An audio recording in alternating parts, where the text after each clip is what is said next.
অবিরাম শব্দের অর্থ কি? সুন্দর। নিপ শব্দের অর্থ কদম। অর্বাচীন শব্দের মানে নির্বোধ। সারমেয় শব্দের অর্থ কি? কুকুর। হর্ষ শব্দের অর্থ আনন্দ। কাদম্বিনী শব্দের মানে মেঘমালা। অপলাপ শব্দের অর্থ কি? অস্বীকার। কুটুম্ব শব্দের অর্থ আত্মীয়। সুধাকর শব্দের অর্থ কি? চন্দ্র। জঙ্গম শব্দের অর্থ কি? গতিশীল। অলিক শব্দের অর্থ কি? মিথ্যা। নিনাদ শব্দের অর্থ কি? শব্দ। নিবৃক্ষ শব্দের অর্থ কদম গাছ। বারিধি শব্দের অর্থ সমুদ্র। প্রস্রবণ শব্দের অর্থ কি? ঝর্ণা। জনয়িতা শব্দের অর্থ জন্মদাতা।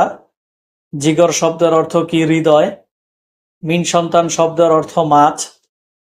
ওয়াগন শব্দের অর্থ কি? মালগাড়ি। আরক্ত শব্দের অর্থ লালচে। রায়ট শব্দের অর্থ কি? দাঙ্গা। বামেতর শব্দের অর্থ ডান। কনক শব্দের অর্থ কি? স্বর্ণ। দিনমণি শব্দের অর্থ সূর্য। কিরিট শব্দের অর্থ কি? মুকুট।